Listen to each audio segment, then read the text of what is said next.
All right, hey, what's up, y'all? No fancy intro or anything, just gonna jump straight into it. I have a little bit of a podcast. I say a little bit because I don't even know what the following is. That's not the point.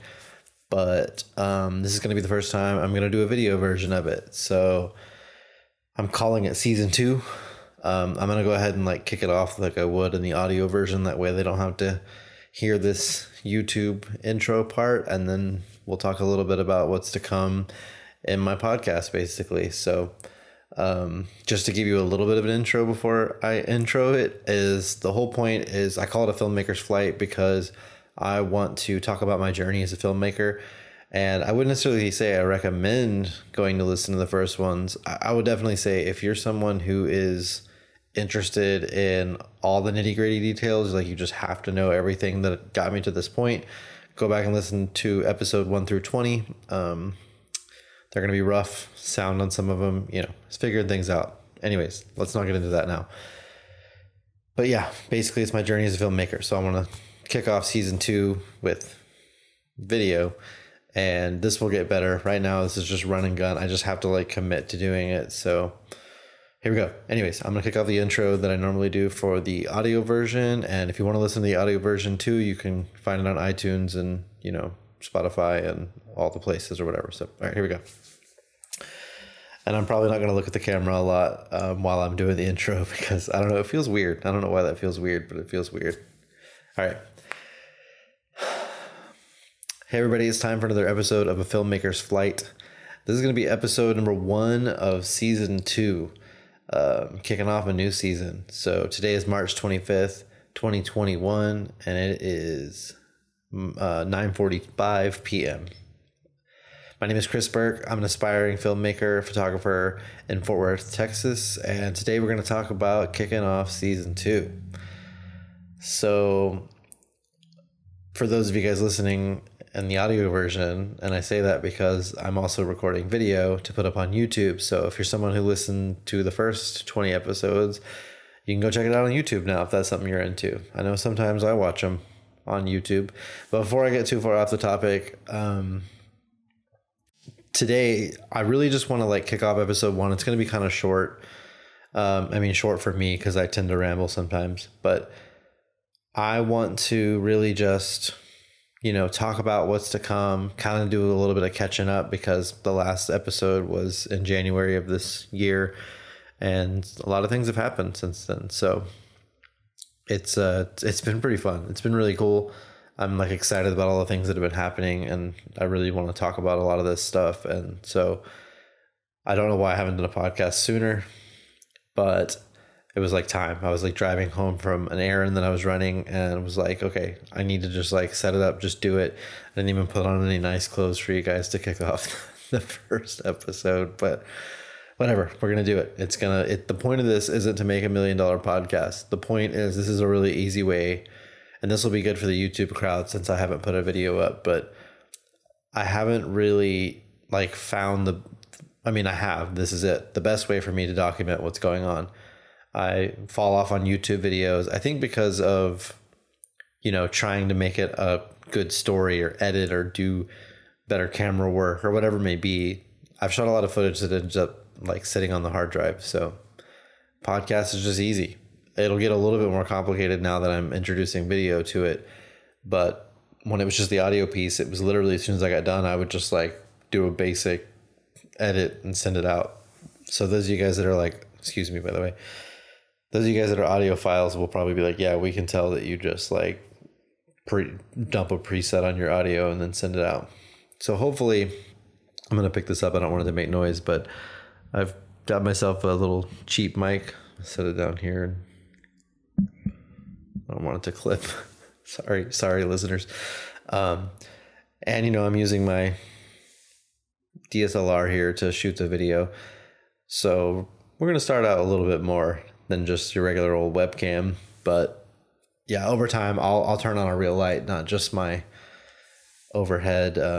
Anyways, this is not why you guys are here to listen to this. You don't need to know about my stuff. I'll tend to ramble like that too sometimes for the new listeners because I just want to give you guys every little detail. Because I'm one of those people that likes to know all those details too. And I don't know. So I feel like I'm going to bring you into my world sometimes. But in today's episode, the last episode that I did, which was episode 20 of the podcast, was talking about me joining a course called Zero to Warrior, which you can find the free Facebook group, I should say, or you can find the group that's not, for students or whatever from the course. It's called How to Sell. Oh, I'm gonna have to look it up. I could probably look it up while I'm talking to you guys, but I found this group. We'll keep it short because I'll tell you why in just a second. But there's a course, and I have graduated the term to, or I guess I'm not the only one, but I like to call it more like of a coaching program, because there is a course involved, that you have lifetime access with modules and videos and things you can learn, and lots of good, what am I trying to say here? Supplemental, you know what I mean? There's PDFs and data, and they did a lot of work on this course. But the two guys that put it together, Nick and Marcus, as coaches, they are there with you once a week, and you can even reach out and DM them, and, and really, man, they're probably the biggest part of the course. There's a lot of good data in that course, or there's a lot of good learnings and stuff. And if you really dive in, and I'm going to get too much into the weeds of talking about it, but the point being that was the last episode, was talking about joining that course. It was a little bit of a big purchase for me, as far as I've never spent that much money on something like that before. And I wanted to kind of follow up. So that kind of gives a good segue to talk about what I want to do starting off season 2, maybe the first couple of episodes, is really just break them into individual episodes, talking about each one of these things that happen. So Zero to Warrior being one of them, because it has this is probably not going to sell it the way it needs to be sold, but I'm telling you, it has had a profound effect on my career as a filmmaker, as a business owner. And this is this needs to be told. People need to hear this. If for the only reason that investing in yourself, I'm sorry if you can hear that train. I feel like the train is just getting louder every time I try and talk over it, just despite me trying to talk over it. Anyway, who cares, right? It's just a little train. It's not really going to ruin the podcast. And then there's one guy in his car that's just oh my God, I can't listen, delete. Okay. Anyways, there's so much to it. There's like I said, the first part was wow, investing what you thought was a lot of money in a course is totally worth it, because I have already paid it back. What I mean is that stuff that I learned in that course has resulted in money that I've made directly right after, meaning I would not have made the money because I wouldn't have done things the way I did them, because I used the stuff that I learned. And part of the course was, just pushing yourself and the accountability, and not wanting to let people down on you, sticking to your goals. And so there's something to be said about that too. And that's kind of where I'll end it. But having those coaches and the accountability of the other people that were in the group taking the course as well, kind of, if you're willing to go in on it, kind of forces yourself to really make shit happen, for lack of a better term. So anyways, I want to talk about that. That's going to be a whole episode. You can already tell I've probably been talking about it for freaking 10 minutes now. Another thing that I want to give an update on is that whenever I started Zero to Warrior, I quit what I would refer to a lot of times as my day job. I was doing contract work, but I had so much coming my way from one business that it was basically the equivalent of a day job. And what I mean there is that when you don't have to go out and find work, when you don't have to, you just collect a paycheck every week, and you're going to have work there waiting for you.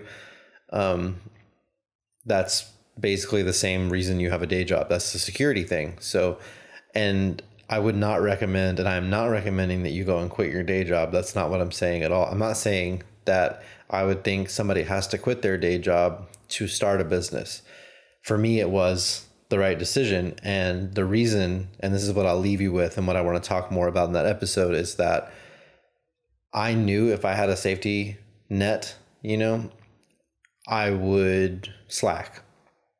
I knew that I would find a way to just instead of saying go out and find money, figure out a way to make it work, I would just be like, I'll do it next week whenever I have a little bit more time. Because when you're working a day job and you have children and, you know, COVID or snowpocalypse like happened in Texas, all these things, it's like, oh, well, I'm not going to do anything this week. There's just too much going on. The kids, this, that, you know. But when you work for yourself and you don't have a safety blanket, there's no other option. It is like, figure it out. Like, seriously, if you don't, you're not going to pay your bills, you know, and that's not going to last for very long. So anyways, I knew that I needed to do it. So that's why I quit my job.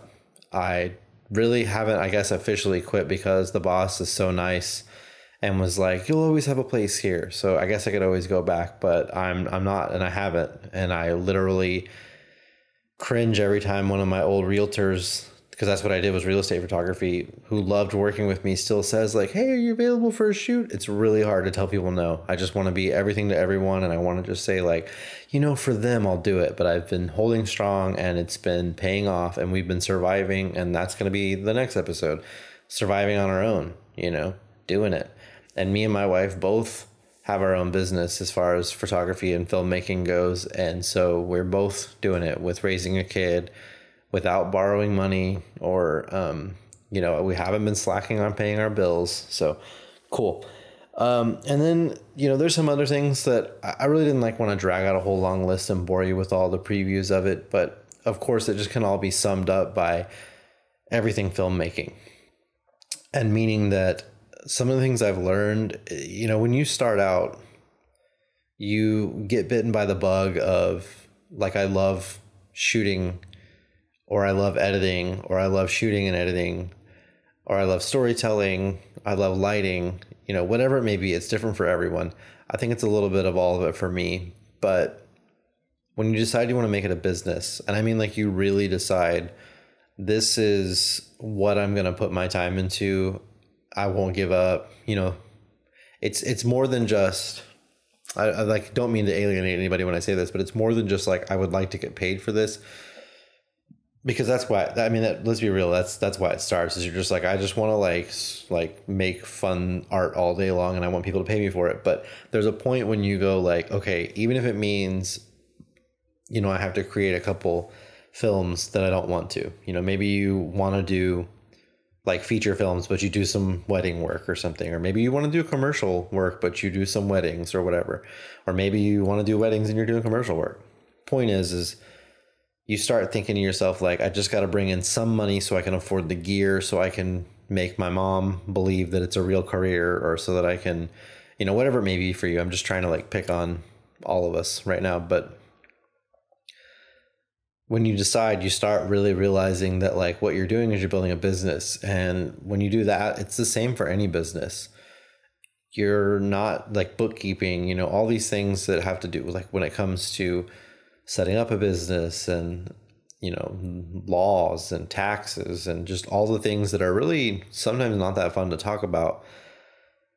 Well, one of them that will be in a future episode is talking about, you know, starting to build like a team, like hiring an editor or hiring like assistants to be on set, like an assistant shooter, or maybe a dedicated shooter, or, you know, on and on and on and on and on, you know, starting to farm out some of this work. And I think why it's going to be such a powerful episode and why I want to talk about it is because even myself, like a year ago or 2 months ago, even, you know, before the Zero to Warrior course, because that's really what changed it, I would have been like, yeah, but editing is such an important part of the creative process. You know, it's like, if I give away my editing, you know, I think there's going to be two people here, right? So I'm going to speak to both of you. One, you could be like, how do I know I can trust them? Like, I'm really good at what I do. Like, I'm just not going to be able to find someone, you know, or maybe you're even thinking in that case, like, I might be able to find someone, but they're going to cost a lot. And then on the other side, it's just like, you know, who's going to take me seriously if I don't even edit my own stuff? And that may be a small crowd, because even when I just said that, it didn't even feel right. But you realize, though, that like at some point when you said you wanted to be a business owner, like that's what it means. I guess it doesn't have to be an editor if that's something you're really passionate about. but then maybe you need to start farming out the sales part or whatever it may be. I don't like to get too much into like what you should do and how it should be done, because everybody's life is different and what's important to them and what they want to do. You might actually be able to build a, you know, 7-figure business doing all the work yourself and completely like prove what I'm saying wrong. And it like, so I'm not going to pretend to know everything. For me, I realized what resonated real hard was that I was like, oh my gosh, hiring an editor would not only make it to where I could do, you know, more, like twice the amount of projects, because maybe I can handle 4 a month or something. I could do 8 now. But also, you know, really start to like elevate the product that I'm putting out. It doesn't mean that I can't edit video anymore, though. If I want to create stuff for my own self, even a short film or something, it doesn't have to be just YouTube stuff. Like, I have that ability now, you know, to do that in my free time. And it's like, I'm not going to be able to sell you on all of it now. I want to do a whole episode about this, but I just got really passionate about and just describing the future to come here. And the realization that I had of, you are going to elevate your videos because you can find someone who eats, sleeps, and drinks editing and is really good at it, and maybe also gets the same things you do. So they understand story, or, you know, how to like pull the passion out of an interview or something and create that story. But maybe they put things together that, and just spoiler alert, I've already been talking to and maybe have hired an editor. And that's what made me realize that it was going to be better, was in the process of doing that. So, but you may find that you have someone that actually does things when you see their films that you're like, you know, I wouldn't have done it that way, but that's way better. Like, to the point to where if you're like, I never saw this human again and I didn't hire anybody at all, I'm taking that. Like, I like that, and I'm going to use that in my own edit now, because that's a good, you know, like little trick that they do there. So anyways, it just, what was most profound about that, and just a good way to round it out, was that I realized that by having a team, that whenever I start taking on projects from bigger clients, that I will be really confident in knowing that I'm not going to have to worry that the edit's going to suffer, you know, not that I ever really would have before, but now I definitely won't, because I'll feel confident that I have an editor that will take it and run with it and make it phenomenal. And at the same time, while they're editing, I can be shooting and working and planning on the next project. And I think that goes without saying, but you know, I'm losing my train of thought here, but basically for me, it was the next right step. And I realized that it just, you know, I'm like lost, like the part you need to hear to get what I'm about to say. But I had the realization today that with like hiring people and stuff, it was really more about me getting past my own insecurities and realizing that this is what needs to happen. If you've said to yourself, I think I can explain it like this. If you said to yourself that I want to be a filmmaker, or I want to own a video production business, or I want to, you know, be a social media content creator, whatever it may be, and you're like, you know, and I want to make 6 figures a year or something, like maybe you even said it like, it would be awesome to make 6 figures, but that's probably not realistic. Well, that's how you get there. Like, that's how you get there, is you start building a team of people that can handle the things that, you know, maybe you're really good on camera and your personality is amazing, you know, but you just like don't care about setting up the camera and all that stuff. You start bringing in the money with clients to start offloading some of those duties on other people. It's just going to free you up to where you're able to sit and think and dream up what you want to talk about. And then you're going to be really good on camera, because you're not getting mad about your, you know, stand breaking or whatever might happen when you're setting all this stuff up. There's just somebody else there to help. But even when it breaks, you still have to fix it, but you guys are like a team now, you know. Like, I feel like I'm trailing off, and I'm really not. We'll come back to that. There's going to be an episode, just stay tuned. Now you're like, I'm not watching that, it's going to suck. Anyways, but I'm telling you, there's going to be lots of good stuff, because I've been like hoarding it and hiding it from you guys, and a lot has changed. I mean, let me just like bring it all home by saying, on the beginning of the first day of January 2021, the new year, everybody's ready for the pandemic to be gone. You know, it's a new year, we're going to do all these things. There was a lot of aspirations that I had and goals that I set, and it didn't happen right away. But when I figured out the Zero to Warrior was going to be something I was going to do, I made the decision to quit my day job. And that's something I've been thinking about for a very long time. And I kept putting it off and I kept putting it off and wait till I make a little bit more money. And it kind of comes full circle with the editor and everything too. But what I'm saying is that I finally realized that I don't need to wait for me to be making X amount of dollars before I quit. So meaning I don't have to, if I'm making, you know, enough money to pay my bills with my day job, my hand was over off camera. Then I don't need to wait until I'm making half of that with my, you know, side job or whatever to start like offloading it. And then you can like literally just quit and just like, you will figure it out. It's the same with hiring an editor. Like, I think always leading up to it, I'd be like, well, yeah, of course, when I get to like 6-8 projects a month and I'm like, I literally can't handle the edit, I'll hire one. Well, the aha moment was, no, why? Like, just go get them. Go start looking, find them, tell them the truth. Tell them, you know what? I don't have a ton of projects right now. Like, I literally don't even know what I'm going to give you today. But trust me when I say you're going to get them, you know? And I know a lot of you are probably going to be like, what is this guy talking about? Well, it's happened. I'm living it. So that's what I did. I hired an editor, spoiler alert, without even knowing how I was going to pay them. That wasn't important. Now, this is coming from different teachings, from books, from other workshops and webinars. And I do a lot of learning, a lot of research. I'm like, it would blow your mind if you knew how much work I've been putting into starting this business. And a lot of the work has been research. But there was a click that happened from all this stuff that made me realize you need to just make the decision, hire them, and you will figure it out. And it's happening. I'm living proof, and I'm going to tell you guys about it. So there's going to be many more things, you know, along those same lines. Eventually, you know, probably in the first couple episodes, once I get caught up on like the couple of things that have happened up until March, it's only March.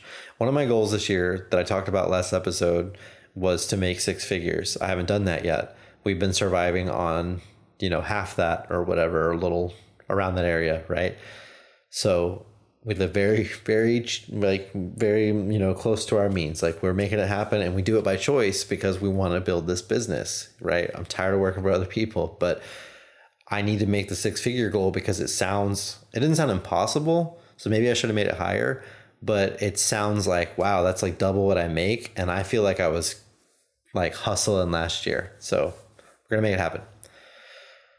So in order to do that, already what I've done in March is already like, it's happening. It's slowly going. Like, think about it like this.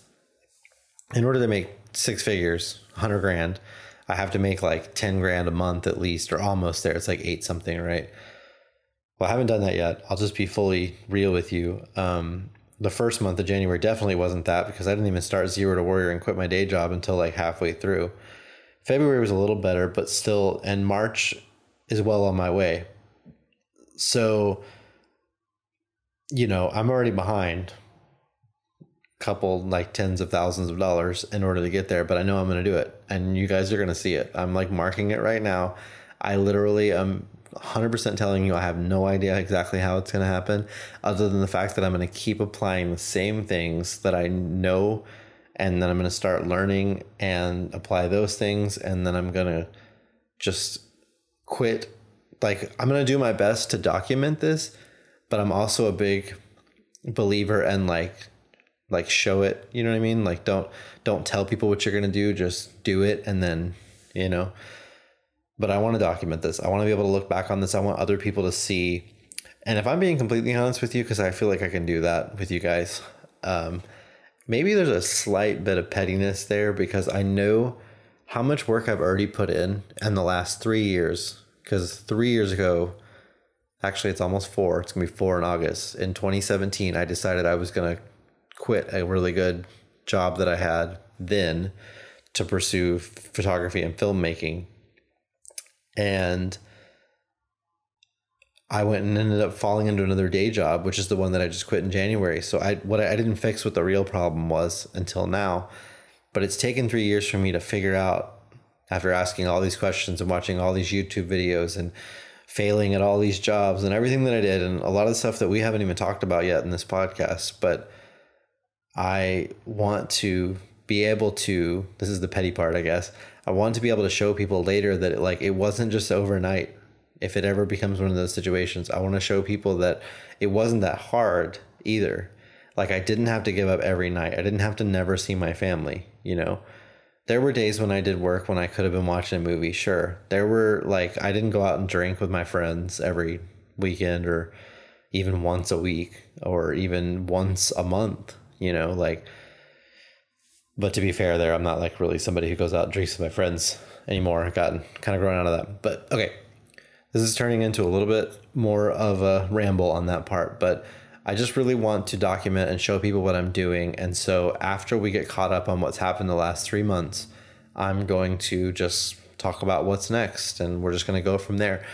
Because as I guarantee you, once I get to 3 episodes in and I've caught up what I haven't talked about since January, there's going to be more things that have happened that I want to talk about. And I may jump in throughout and just kind of talk about what's happening that day. I've got some projects coming up that I'm excited about. I need to start creating content for social media and start really putting myself out there, networking. That's what next week is, my first BNI meeting, which is like a networking group if you're not familiar with it. So that's going to be interesting to learn about. So I'll do what I can to start incorporating maybe some phone footage too, to bring you guys behind the scenes and start putting it in the YouTube. So if you're listening on, iTunes or something like that, maybe we'll throw in some behind the scenes, or we'll cut in some videos. I say cut, we'll upload some videos, in between here and there of some of the projects we're working on. And that's a good way to kind of end this podcast and saying, check out, you can see some of my past work. You can watch, there's stuff all over my YouTube, all the way back from 2017, the very first videos when I decided I was going to start a YouTube channel because I was going to start documenting this. So I've been doing it since I said I was going to start in 2017. Not every little gritty detail is there.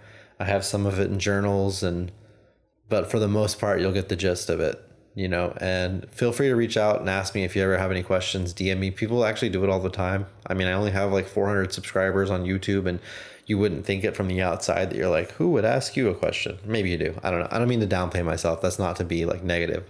I'm just saying that people do ask. They ask about drones. They ask about photography, and I've gotten over another thing that's been solidified with Zero to Warrior, that I don't have a competition mindset anymore. I'll be friends with all the videographers. I'm not in competition anymore. There's room and there is enough for all of us to eat. So let's help each other out, man.